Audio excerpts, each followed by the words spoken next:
Hey guys, welcome to the Homeless Left. I'm Matt Weinglass. I'm Niko Kiriakou.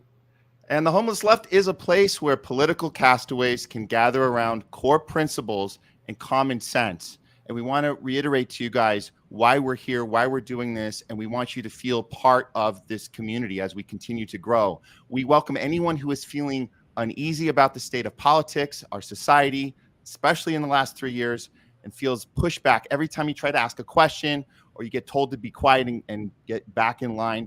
You no longer want to play that game anymore. That game of tribalism, the Homeless Left, that's where you can feel at home and in a safe place. And that's why we're doing this. We want to let the Sherwood Players community know in LA, the entertainment industry right now, that this is the last episode we are going to be doing under the Sherwood banner. We've spent the last 10 weeks trying to engage with you guys. A lot of you guys have responded. Not everybody has. We know these are hard issues. We get it. We know the industry, even right now, it's suffering right now. And you guys are in the streets. We're all in the streets for to challenge corruption in our industry. We just ask you to open up your eyes a little wider beyond the entertainment industry and see where the corruption lies in other places too, because this is a human issue. This goes beyond our world of arts and entertainment. It goes to the people, and that's why we do this. Again, we're not going to push this into the Sherwood banner anymore. We know you guys, it's your choice. If you want to be part of this, go to the Rumble channel, sign up for the Homeless Left, and we're going to continue into the future with hopefully, continuing to grow and bringing you guys great content. Today's show is an important show. It's a show about health. Today's topic is a new health and wellness, people over profit. We're going to be joined by the founders of the Wellness Company. They're going to tell us about how they ditched the corruption of the mainstream medical establishment and started a new company. It's based on the principles, transparency, and honesty in medicine, and they put health and wellness over everything else. And we're going to be getting to you guys shortly with them. But first, I got to do this, Niko. I got to show some breaking news because this just happened a couple hours ago. We had an announcement that our own LA Lakers, LeBron James' son, he was rushed to the hospital from cardiac arrest during practice. Bronny James is now in stable condition, no longer in the ICU, according to a family statement. That's a big deal. It's a big deal. And we're all, we're all praying and hoping for the best. I'm wearing my LeBron James jersey today, sending positive vibes. I'm hoping that we can have an honest discussion about this and look into it and get curious and talk. We can't do it now, not on YouTube. So we're going to get back to that later in the show. But yeah, we just wanted you guys to know that had happened, and our thoughts and prayers are with LeBron James' family. Yeah, and I mean, nobody can draw any conclusions when these kinds of injuries happen to young people, whether athletes or comedians on stage or you name it. But of course, if anyone's been following closely the number of adverse events following the COVID vaccination, your mind does tend to jump to some sort of controversial conclusions there. And, going back to RFK, he got his Instagram reinstated recently, but it was initially taken down when he drew his own claims about Hank Aaron's death. He didn't directly say that anything was caused by the shots, but of course the question marks that he raised were immediately responded to by the White House, as we've now found out from documents that were released in some recent court cases, and actually, he was directly. They asked his social media account to be censored for that post, and it was the post on Instagram is now back up now that his account has been reinstated. But and there was a big hearing in Washington last week, which we're going to talk about. But he brought up there was a debate back and forth between congresspersons about, well, they never took the tweet down. They did take the tweet, but they never did. But they stopped his whole account. So it is a controversial topic. But my warm thoughts go out to Bronny for what he's going through.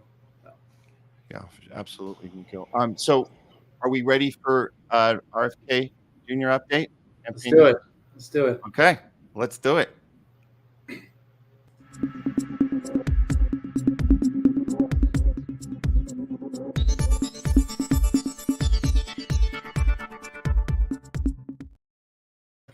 So this week in Robert F. Kennedy Jr.'s campaign, there's been a number of big news events. First of all, I wanted to mention he appeared at Freedom Fest, which is a libertarian gathering, and his speech was really moving there. It was about half an hour long, and he talked primarily about two topics. One is how, he's been an environmentalist for decades, how free market capitalism is actually the solution to environmentalism. And maybe we'll find out later today whether it's also a solution to health. But some of the main points he raised, which were really popular to the libertarian community, were how, great major polluters externalize the cost of their pollution onto the community. So meanwhile, states and the public is paying for cleanup and paying for it indirectly. When the fish populations die, fishermen pay for it when a river is polluted, for example, and the polluter gets away with it by this sort of hidden subsidy where they avoid regulations and laws that should prohibit those kinds of behaviors and get an unfair market advantage. So it's kind of an unusual approach to the environmental message, but it did resonate, it seemed like, based on the audience responses. And of course, he talked about the rights violations that happened during COVID when it came to First Amendment rights of free speech or closing churches or, Fifth Amendment rights around our businesses being closed without due process or just compensation and so on. Another big headline came out when Donald Trump recently, I don't know if you call it tweeted, but whatever he does on Truth Social, his own personal social media platform, when he talked about how Robert Kennedy, who's taken a very diplomatic stance to the elections and to not overtly criticizing Joe Biden directly as a person, but more focusing on his policies. He's also taken that high grounded approach with Trump, but he did shift gears and Trump jumped on it to highlight it in one of his posts that he's actually calling out Joe Biden now to be investigated after some of the revelations that have come out with the Burisma, the company that his son was involved in. So, and Robert F. Kennedy said, I think that though the issues that are now coming up are worrying enough, that we really need a real investigation into what happened. He said, I mean, these revelations where you have Burisma, which is a notoriously corrupt company that paid out apparently $10 million to Hunter and his dad. If that's true, it's really troubling. So this is a big shift in his campaign where he's directly coming after Joe Biden. You wonder how these kinds of direct attacks are going to affect him. Of course, your mind does jump to some conclusions when you saw Rand Paul's office burned to the ground after he called for Fauci to face some criminal charges. But of course, he's already been up, Mr. Kennedy, against all kinds of censorship attacks. And the biggest one that's come out recently is accusations of anti-Semitism. And this arose after the New York Post ran a story where he was in the Upper East Side discussing the COVID vaccine with some Jewish supporters, or maybe they weren't supporters, journalists, but that community. And questions came up about the origins of the virus and whether or not it affects different ethnic groups differently. And he cited some studies which got him to a lot of trouble. And he's been accused of being anti-Semitic heavily ever since that time. Although it is a pretty well-established scientific fact that COVID does affect different ethnic groups differently. And I want to play you a little clip about that exchange and about some of the mainstream voices that have actually talked about the ethnic differentiation between different groups that are affected by COVID. Now, this is a video that his campaign actually put together. So, a baseless conspiracy theory that the coronavirus was bioengineered. And again, this is Debbie Wasserman Schultz, a Democratic Party congresswoman who's notoriously famous for being involved in preventing Bernie Sanders from getting the party nomination. To target Caucasians and black people, but to spare Ashkenazi Jews and Chinese people. Mr. Kennedy, your bizarre, unproven claim echoes that same historic slander of labeling Jews and Chinese people as a race, and that Jews, and in this case Chinese people, somehow manage to avoid a deadly illness that targets other groups for death. You do see that, yes or no? You're misstating. No. I quoted what you said earlier, and it is directly what you said. So just ask me yes or no. I was describing an NIH-funded study. No, you didn't cite any. I was describing an NIH-funded study by Cleveland Clinic scientists. Reclaiming my time. You did not reference reclaiming my published time. in USC Mr. Medical, Chairman, which is one. The time is mine. I'm reclaiming it. Please ask the witness to stop talking. You asked me a question. COVID-19 attacked certain races disproportionately. The races that are most immune to COVID-19 are because of the structure of the genetic structure of genetic differentials among different races of the receptors of the ACE2 receptor. COVID-19 is targeted to attack Caucasians and black people.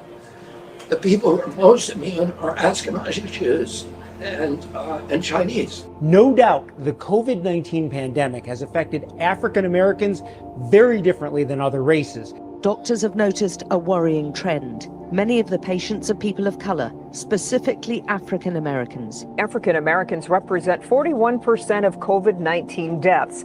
The next closest race, Caucasian. We don't know whether it was deliberately targeted that or not, but there are papers out there that show the racial and ethnic differential impact to that.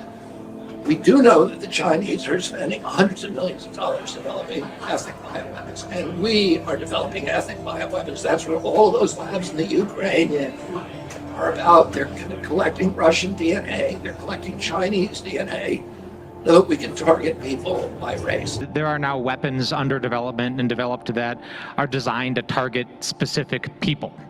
Right, that's what this is, where you can actually take someone's DNA, take their medical profile, and you can target a biological weapon that will kill that person. So we have to have an open and public discussion, and this is going to have to be a political discussion about what does the protection of healthcare information, DNA information, and your data look like, because that data is actually going to be procured and collected by our adversaries for the development of these systems. So once again, these are some controversies which we wade into bravely here on YouTube. But this is something Matt and I have talked about, is the shoot the messenger. So rather than discuss the point that Mr. Kennedy is bringing up, which is these are incredibly dangerous weapons that are being developed that have a kind of eugenics aspect to them. Instead of discussing that, we're going to label him as anti-Semitic because he brought up the fact that a number of studies have shown there's a genetic differentiation in how the disease impacts people. And again, it's like, can you talk freely about the truth? Can you just cite a study and openly say, hey, there are arguments out there, and many papers say no, instead of when they paraphrase what he's saying in this House Judiciary Committee hearing on government involvement in the media and censorship, they don't give him full script. They don't say, oh, he was citing someone. They said, no, you asserted that. You never cited the study. But he clearly says, this is based in papers and that there's arguments for this. He's not espousing this, as one congressperson said. He's just citing it. So again, rather than allow the person to discuss and debate facts or studies, we have to just silence them. And this kind of race baiting has been going on against opponents of the establishment for many years. I think of all the labels they put on Jill Stein as a Russia hack because, Russia put out one Facebook ad in support of her, or, you think about, this has been going on for years. This is a character assassination. And when that doesn't work, sometimes you see literal assassinations. So, and now I think we should, Matt, if you want to jump back in here, but, Actually, Rabbi. I wanted to just my quick summary and great job on that, Niko. That video that whoever edited that's cuts right to the chase and shows us exactly how smearing works, how, like you said, killing the messenger. That's how that works. Debbie Wasserman Schultz, she's a horrible human being. We saw what she did to Bernie, and why she still has a position of power is crazy, because she literally had to resign from the head of the DNC because she admitted to screwing over Bernie and literally giving the nomination to Hillary in a completely horrible way. She admitted to it, and she had to resign. Why is she still in power? Probably because Bernie spent every waking moment from that point on not doing anything about that. So that's why. But we need more courage from people like RFK Jr. I think. Go ahead. No, I mean, if she was really standing up for, Jewish interests, you wonder if she would have put her back so far behind Ilhan Omar, and then I think that he's had a huge rabbi, Shmuley Boteach. He's considered, I guess, one of the most famous rabbis in America, really come out and put his neck on the line to say this guy is not anti-Semitic. He's never, expressed any anti-Semitic views. In fact, he has an uncharacteristically strong pro-Israel stance for a Democrat. But despite that, and putting out the campaign, putting out videos like this, we just saw this morning he was scheduled to speak about Israel and anti-Semitism with Rabbi Boteach in New York at a venue called the New York Society for Ethical Culture. And they pulled the talk and said, they gave some vague reasons saying it was inconsistent with their values. And, they found another venue. They're going to be speaking at 8 p.m. tonight at the Glass House in Manhattan.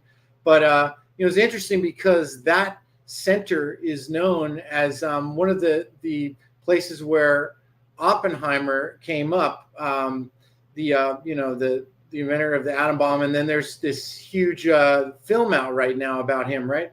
Yeah, there is. And we saw it the other night. And I got to say, I don't know how Nolan got this to slip through the cracks of the Hollywood oligarchies, because they're supposed to be doing pro-military, pro-U.S. military movies. They've been doing them for decades. And this is actually an anti-war film.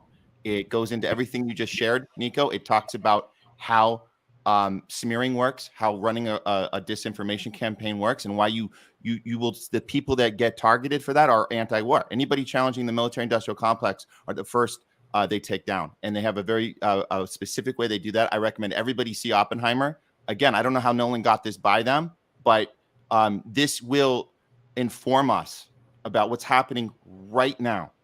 You can see what they did to Oppenheimer, and we see how the curtains pulled back. This is how it works. And you would think that the New York Society for Ethical Culture would remember its ethics and its history there, particularly at a time when one of their most famous, I guess, participants is being remembered in the mass media. But, better to stay safe than to stick your neck out for ethics these days. That's right. Okay, great. Moving on, we are about to bring in our guests for today. And our first one we're going to bring in is actually, I guess we say our co-host correspondent for the day. She is the president of Pierucci Publishing, author of several New York Times bestsellers, and a health and wellness advocate. She's also currently co-producing a documentary with Sherwood called IDEO. It's an investigation into the recent corruption of Big Pharma and the military-industrial complex. So please welcome to the show, Stephanie Pierucci. Hey, Steph. Hi, guys. So good to have Thanks you for having me. Wow. Thanks for being here. Thanks for joining us, Stephanie. I was so excited when you brought this topic up to me and had the idea to bring on these founders of this incredible company. And I heard your story and I said, yes, we have to bring them on, because this seems to be, because you and I, we've known each other for a while now, a long time now. And it seems like this type of, this type of teamwork and getting, bringing a company to this level of success is kind of informed the rest of us and inspired the rest of us to keep doing the things we're doing, even with all the pushback we get and what we're trying to do. So could you tell us a little about briefly about your backstory and how you got to know the guys at the wellness company? Yeah, I was really lucky to kind of be referred by a friend. At the time, I was working with the late Dr. Vladimir Zelenko on his book, and we were deep in editing when I got a call from Brandon, who is the CEO of the Wellness Company Canada. And I remember I was at a volleyball game or a picnic or some sort of family-friendly event. My kid is running around and there's 25 other kids running around. And I get this call and Brandon's like, hey, I heard that you were doing great work with Dr. Zelenko. We're working with him already with his with Zelenko Labs, his supplement company. And we want to get a book out in 2 weeks when we launch the business. I said, great. How many words do you have written? I'm thinking they're going to say like 20, 30,000 words. He's like, well, none. So I was like, all right, these people aren't screwing around. They are executing at the speed of light. And I'm really attracted as an entrepreneur to people who don't just talk about what they're going to do or talk about the problems, but actually create solutions. Fundamentally, that's the number one reason that despite my kid being on summer vacation and despite all the other stuff I had going on, I said, you know what, Brandon? I'm like, I like your spunk. And so I am going to put someone in place to operate my business for a couple months. I'm going to take off and I'm just going to give myself to the wellness company for as long as you need me until launch. So we produced a book together. It was amazing. Really incredible. There it is. That's the Zelenko book, the first one I was working on. Yes. Yeah. And so that's how they kind of got tipped off to this freedom fighting publisher, because there's really only 3 publishers that are even considering stuff like Dr. Zelenko and then what the wellness company is doing. So I just was really enamored with Brandon and his spirit and his optimism and kind of the reckless entrepreneurial spirit that the wellness company had about disrupting medicine. And so he put me on a Zoom call with Foster, and I'm like, all right, this is the head honcho. I've got my blazer on, and I'm gonna tell him about, I just had a Wall Street Journal bestseller, and I'm ready to just spit my resume out if I need to. And like Foster shows up with his wife's claw in his hair, and he's super casual and super down to earth. And I'm like, all right, I like these guys. It's really comfortable to work with these guys. And then, a few weeks later, I had a hearing because I was working to protect my kid from the jab. And I was at that point, at least $100,000 in legal fees to protect my kid in the state of Colorado from my co-parent who was really eager to jab him. And, Foster's the guy who calls me at like midnight before the hearing. He's like, I bet you're not sleeping right now. And I'm like, nope. And he just kind of shot the shit with me for probably 45 minutes, an hour, maybe even longer. And he's not just running a business. He was so concerned about my mental health state going into my hearing for my kid, whom he'd never met, because he knew that this was going to be a precedent for moms all over the country. And so I knew that Foster, his team, his wife, his family, this is what they eat, sleep, live, breathe. They are all about freedom. And it's not just a business. He's not just looking at, you know, the day's sales. He's talking to the people supporting the business, caring about their lives and their families. So there's really no human on the planet who could be a bigger fan of the men you're about to meet. Incredible. I can't wait to talk to these guys. For now, why don't we go ahead and play a little intro to them, and then we'll bring in the boys. Let's check it out. It's the Wellness Company. I remember the first meeting that I had with our chief medical team, and I said to them, I said, life comes down, you're going to be judged by the choices that you make. And when the choice to start this company came up, it was a no-brainer, because we all need to fight for what we believe in, and we need to strive for something. Myself and the Wellness Company rely on data, scientific data, to drive critical decisions. But importantly, we must consider all available sources of data. Everything's on the table. Nutrition is basically what we put in our bodies, and you can imagine what we put in our bodies really matters. And nutrition science is going to play a giant role in the data-driven decisions and treatment plans that we devise at the Wellness Company. It's always been said that an ounce of prevention is worth a pound of cure. And if we can prevent an illness, we can prevent suffering, potentially hospitalization, progression of disease, and death. So prevention is absolutely critical. I see creating an integrated healthcare system that focuses on prevention versus being reactive. I see a company that's going to continue to have amazing products and put third-party products on our store and in our platform that are vetted by some of the best physicians in the world. I truly am inspired to leave the world a better place than I came in. I want to create that change. I want to help people. Grow in what you know about your health. Your health is yours. You own your body. We want to just guide you in that so you can make the right decisions for your health. And I'm excited to tell you that we're here and we're bringing you the best.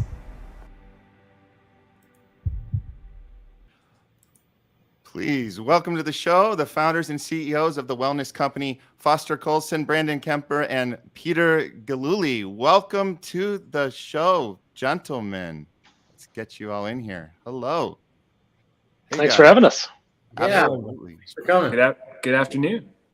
Very good. Very good. I'm so happy we could all of our crazy schedules and getting everyone here at the same time. This is quite an honor to have you. And we appreciate everything you guys are doing. And we look forward to this opportunity right now to hear about your story and how you got to where you are and where things are going. So let's just get started right away. Foster, what is the function of the Wellness Company, and how does it work if you're going to break it down to someone who's just finding out right now? Yeah, thanks, Matt and Niko, and of course, Stephanie, thank you for the introduction. Couldn't have said it better myself.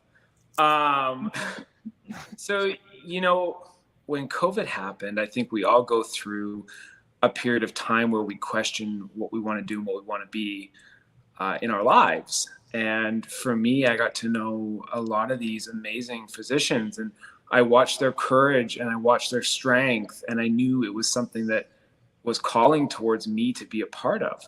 So I looked around at what other types of companies were out there doing this type of building this parallel system and this health freedom, which brings together virtual care and natural products. And I didn't see any. I saw companies trying, but I didn't see sustainability behind them. And so as an entrepreneur, I realized this was something that I really needed to bring my gifts and my talents to try and help create and bring to the world. And so as I got to know Dr. Peter McCullough, Dr. Harvey Risch, Dr. Heather Gessling, Dr. Richard Emmerling, and so many more just amazing, amazing physicians, it started to come together, this business that we were going to bring with one part virtual care, bringing really great doctors, trying to rebuild the doctor-patient relationship, who weren't owned by big pharma, who weren't vending machines and Pez dispensers for big pharma, and as well as really great products that aren't full of pesticides and chemicals that come from China, that misinterpret their labels. that not everything is in them that they're claiming. And so it's about transparency. It's about putting the customer and the patient first. And that's really what we're trying to build at the Wellness Company. And we're helping a tremendous amount of people. It's been wonderful since we've launched over a year ago. Now we're actually we're just coming up on our first birthday. It feels more than just one birthday. But, you know, the amount of people we've been able to help, some of these programs we have with our Freedom from Pharma program, helping people deprescribe. You know, what drives me as an entrepreneur, it's not about, you know, the amount of cars or houses or money in your bank account. It's about the people that you help. And for me, that's what I want to be judged on at the end of the day. How many people have I helped? Have I helped make their lives better? And when you look at what we're doing here and the amount of feedback we get in the people's lives, we're actually helping change for the better. It's a really amazing company to be a part of. We have one of the best teams in the world, and it's really exciting times. That's incredible, Foster. I love that story. It's very inspiring, and see what you guys have done this far. Now we know that the companies in Canada and in the US is so Brandon, you're the CEO. You kind of run the Canadian division. How do you see, Brandon, how do you see the problems in the Canadian healthcare system different than what we know here in the US, and what are you doing to fix it with the Wellness Company? Yeah, great question, Matt. Right. So, you know, the Canadian landscape, you know, because of just our government, Canadian Health Act, and a lot of new regulations that are coming into play, you know, regulations including new censorship bills, et cetera, make the landscape for the Wellness Company Canada a little bit more challenging than our friends down south, right? So really what we're doing is linking arms through TWC USA and TWC Canada, and help liberate Canadians from all of the tyranny that they've been kind of witnessing. You know, one interesting part about the Canadian landscape is, again, the Canadian Health Act, right? It says that you can't offer cash pay for healthcare solutions, right? So we need to circumnavigate that. A majority of our physicians in Canada and a majority of our population have been vaccinated, right? So the question is, how do we give information, natural health products, and ultimately healthcare to Canadians when the government regulates it from a top-down perspective? And what we've come up with is a thing called WellCare. So what WellCare is a U.S. physician in your back pocket who can educate you, who can increase your health literacy, who can help you walk through the complexities of a vax injury, of long COVID, of diagnoses that Canadian physicians unfortunately just aren't willing to do. And then we can offer you all of the amazing products, you know, spike protein detox, Mito formula, every natural product that we have in the United States, we're offering to Canadians. And what we're really trying to do is disseminate knowledge that you don't have to be captured by your government, right? Like we're stronger together. We're doing it through different media outreaches, and then just simple linking of arms with like-minded individuals like yourselves. And thanks to Stephanie. So awesome. I love it. And like we've seen Dr. Peter McCullough talk about this excess. I mean, he goes on, and I've seen him. Like I'm scrolling through Twitter, I'm on Instagram, I'm seeing the clips of him really pushing this because it's so important that people know. Because I know there's been a lot of talk about, you know, not just if you got vax, but you have the shedding is also an issue, and so it is. We know that we got to get some sort of like. I mean, I've heard. Okay, so I've heard Peter McCullough. I've heard him say, obviously there needs to be years of trials, just like unlike what we saw with the actual vax. But he's saying this thing is safe to go now, and let's try it because we need to try something. We have people are kind of this. We kind of have this big experiment of people right now. We don't know what's going to happen to people a year from now, 2 years, 3 years. So the fact that this even exists and we have an opportunity says to me like, yes, there's good people working on this, and I hate to see any pushback from that, you know. So there is, and you know, there's a lot of amazing physicians that we have, and there's a lot more literature and data coming out now that we're able to reference on every product page of all of our products. And, you know, just touching on what Brandon was saying about Canada, I mean, the Canadian health system has many flaws. And if you look at when you need to talk to a specialist, it can take 6, 8, 12 months to even talk to a specialist when you need to. I mean, that's not a healthcare system for the people, especially when it's run by a supreme leader who's putting all of these, new caveats and trying to control everybody of what they can and can't put in their bodies. And now they're moving to, trying to control what type of gender you are. I mean, we need to try and, as a company, find ways to bring really great offerings and services to people in Canada that need it. And so what's really great about second opinions and WellCare is if you are Canadian and you do need to talk to a specialist, we're rolling out programs now that Peter can talk about, where we have some of the top specialists in the US are signing up for this program now to be able to offer specialized, we call it second opinions, on these different issues that people are dealing with. So whether you're from Canada or the US, you don't have to wait 6 months. You can actually talk to somebody. Yeah, let me ask you a question about that a little bit from the patient's perspective. So, I've been a print journalist for a while, and I wrote about vaccine injuries, and I interviewed many people that had believed that they had suffered adverse reactions following the COVID injection. And, many of them had pretty horrific adverse events they were dealing with, rashes, numbness, incredible joint pain, exhaustion at the slightest effort, heart problems. And they would go from doctor to specialist to expensive test after expensive test. And they would be told over and over, this has nothing to do with the vaccine. Your beliefs are unfounded. We don't know what's wrong with you. We don't know what can be done for you. And they would go on living in pain and in shame and suffering this secret life of without recourse. So if tell me a little bit from a patient's perspective, the challenges that those people face and how what you guys do helps provide a bridge to healing or to a different avenue of medicine. Yeah. I'm happy to talk to that point, Niko. And I think it's kind of incredible because, the number one piece of feedback that we've gotten, which really has kind of stunned us, I guess, was patients that call us up and just say, it's so nice to talk to a doctor who doesn't tell me I'm crazy.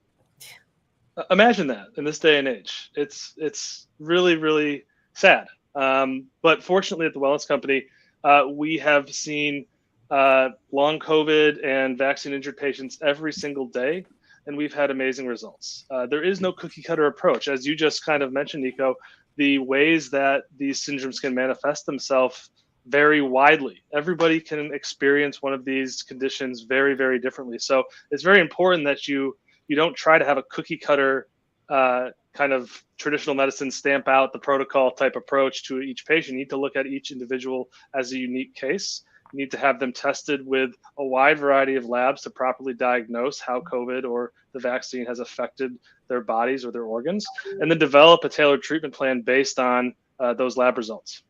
So how do you guys actually find these types of physicians? Because I would think that they are few and far between, or has that changed in the past year?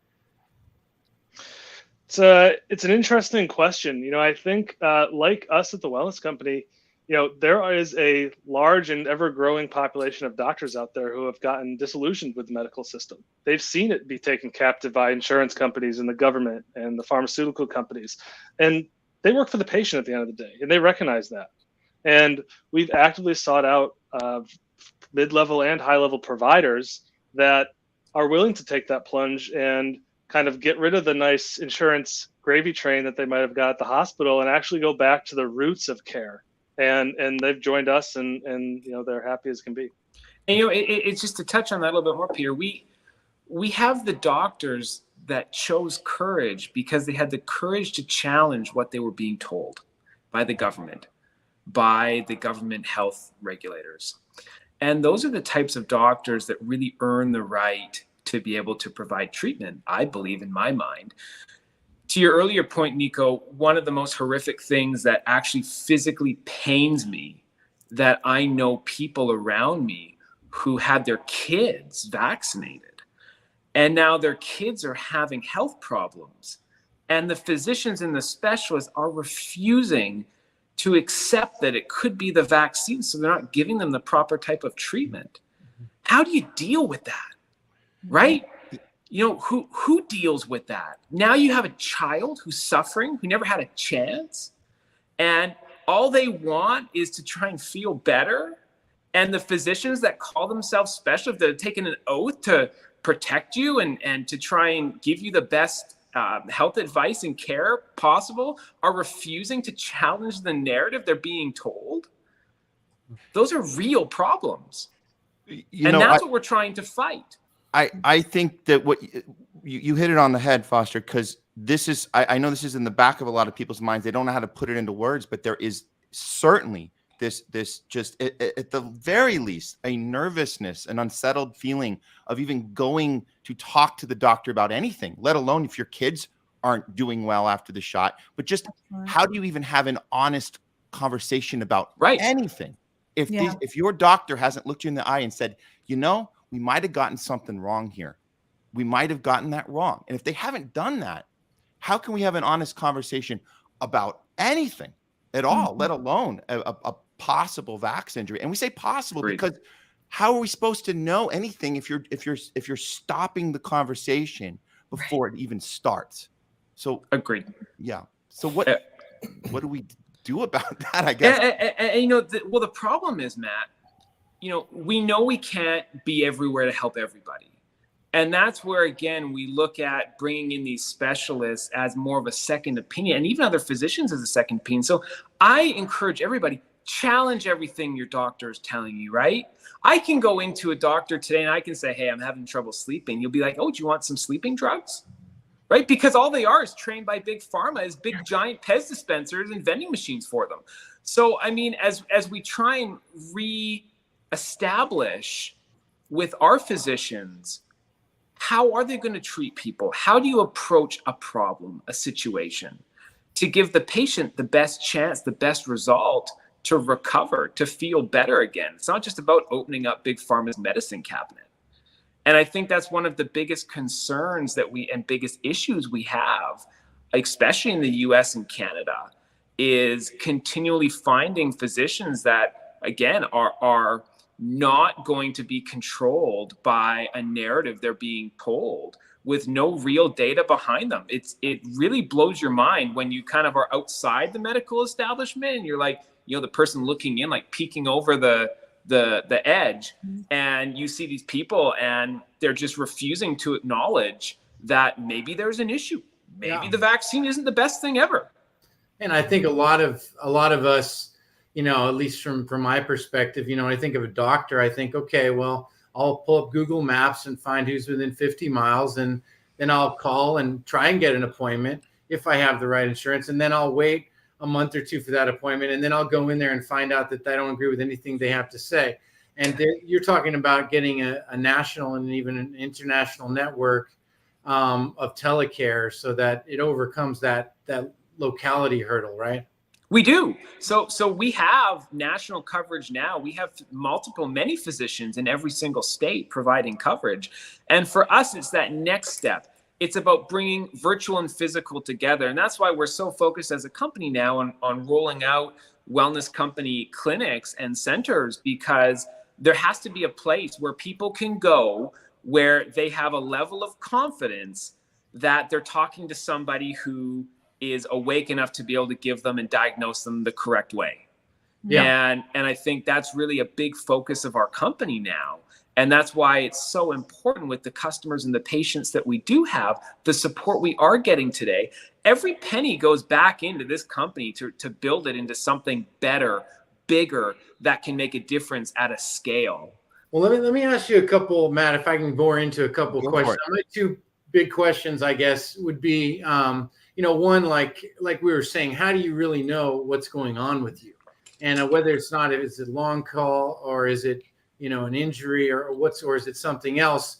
You know, and I think the Defending the Republic recently got a leak of 15,000 pages from Moderna. And, you know, one of the revelations in that was a FOIA request, not a leak rather, but was that, you know, they weren't conducting autopsies on people in the studies of the spike vax, for example. So, you know, short of an autopsy, when you're still alive. Now, have you identified ways? I've heard about the D-dimer test that can detect micro blood clots, but are there tools in your toolkit or in your knowledge base that people, I think a lot of people out there wonder, well, I wonder if something happened, you know, maybe they'd be interested in contacting you.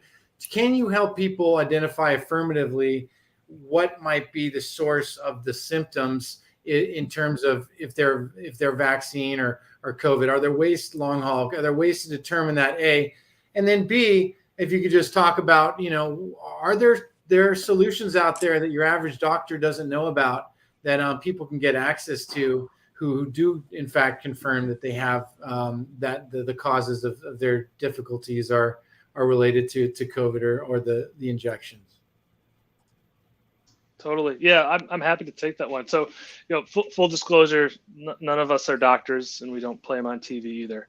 But as I said, we have a full suite of tests. We're a partner with Quest Diagnostics, so we get access to extremely favorable pricing for all of Quest's tests, and we don't mark those up to our customers. We want them to receive the most cost-effective care that we can possibly provide. So we do the D-dimer test as well as a suite of, I think, about a dozen other tests to try to diagnose all the kind of common areas that long-haul COVID and vaccine injury has been known to harm individuals. And then that's how we develop that tailored treatment plan. Like I said, it's not something that's so clear-cut as a stomach ache or something like that. It is just a wide spectrum of ways that this type of condition can affect an individual. But fortunately, once we are diagnosing it, we have a really wide toolkit that goes well beyond the kind of traditional allopathic medicine that we can then use to attack the problem. So whereas, you know, your doctor and your GP in your hometown, you know, all they might do is prescribe, and every problem to them looks like a prescribable solution. We have nutraceuticals, we have lifestyle coaching. We kind of run the gamut of functional medicine, naturopathic medicine, holistic medicine, traditional allopathic medicine to tailor make a treatment plan for each individual that gives them the best results, right? And oftentimes, a pharmaceutical is not the first line of treatment. We want to try a number of other things that, you know, we have found personally that have led to better outcomes. And that's also why we've developed such a comprehensive nutraceutical line, because we have targeted specific treatments to attack specific conditions like spike protein syndromes that we can treat with nutraceuticals that have been researched for their effects and safety. And the evidence behind some of those products, like whether or not they're reducing spike proteins in your bloodstream or protecting you from shedding preemptively, or what is the evidence behind some of that? Are there solutions out there that work? Absolutely. So, like, it's very early days, and I fully expect over the next 5 years, there's going to be a flurry of research that happens around some of these compounds and some of these treatments.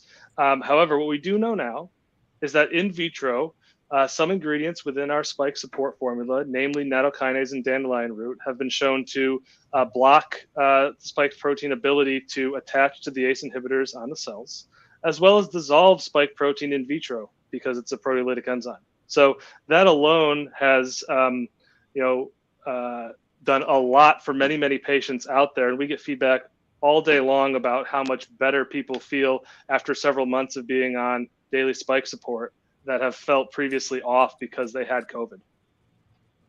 Interesting. And you know, Niko, I think as well, just building on that a bit, you know, one of the reasons why I think I've been able to be more successful than not is because I try and surround myself with the people that are the best of the best in the world. And I think when you look at our chief medical board and you look at who's on it, we have some of the top medical professionals in the world a part of this company, advising this company, building out this company's products, and publishing a lot of data on it. In fact, they're now publishing studies together, all of our team members. So I think those are the ones that we really rely on to continue to provide the best top quality products with the data behind them that can help a lot of people. And I know that they're in the media talking about all the time. Again, there's many studies now published on our site under each product and a lot of our different services. But really, that's what it comes down to. It comes down to surrounding yourself with the smartest and the best and the brightest. And I think that's what we've been able to build with our medical professionals, and then as well as our management and our team at the Wellness Company. That's incredible, Foster. Thanks for breaking that down, because I know people watching this, whether they're in our Sherwood community, entertainment industry, anyone on Rumble watching this right now, watching this on replay, this is the information we need to have. I mean, I know people that maybe didn't think they could even have these conversations. Now is the time, guys. You have to go check these guys out. We have them. We have the website here. You can follow you guys on the social. We got the Canada division too. We got both. So this is for both. We cover both countries. There's the Canada website for TWC, and then you can follow on social media there as well. Guys, I want to continue this conversation as we move the group over to exclusively on Rumble, so we can dive into even more stuff that we aren't really necessarily allowed to talk about on YouTube. I don't know. We might even have gotten a few strikes just now, which sucks. But hey, sorry, Matt. Sorry about that. You get excited. I know. I was warned, Foster, and you know what? I went for it anyways, because you know what? We got to talk about this stuff. It's okay. We'll take the beating if we have to take one. But yeah, we're just trying to have an honest dialogue here. So, guys, thanks for being with us right now. Hang out for just a second. We're going to bring you guys back in once we move over to exclusively on Rumble. Foster Coulson, Brandon Kuemper, Peter Gillooly, thank you guys for joining us. We'll be right back with you in just a moment. And Stephanie. And well, Stephanie, I'm going to check in on her Stephanie for 1 second here. So let's we'll just get right there. And we're going to say bye to you too, Stephanie. But I wanted to say, I hope everything went well so far. How are you feeling about this? Are we good? We're getting into it, huh? You know what? I'm glad we got the business out of the way. Now we can go to Rumble, rip our shirts off, and get really raw and sassy. And I think that's the freedom that Rumble is going to give us. So everyone needs to follow us over there, because now it's going to get really good. Hell yeah. Good plug. I love it. And we'll catch up with you in just a second, Stephanie. Thank you so much. We'll see you in a moment. Wow, that's what a great panel. I can't wait to continue this discussion. How you feeling, Niko? Yeah, we've got a lot more to get into with him. Some more juicy topics. So let's do it. Hell yeah. And I'm just going to say one last adios to the Sherwood banner and the Sherwood community here. We're obviously with you guys on the strike. We'll be back with you guys on it. We're going to do a Sherwood Shakeup special on the strike. We're putting that together now. So we're going to be promoting that with you guys. We have our film festival, spiff.com. I'm not even going to bother putting up the stuff I usually do. You guys know how to find it. Go to sherwoodplayers.com, go to spiff.live, be part of our community. But know this right now, guys, this is your last chance to come on over on the Homeless Left with us, because we have something brewing over on Rumble, and we want you to be part of it. So we do appreciate you being part of us up till now on Sherwood. And yeah, thanks for everything. You guys can share this, like it, whatever, but go to Rumble, and we're going to get that conversation going right now. So thanks, guys, and we'll see you in just a moment.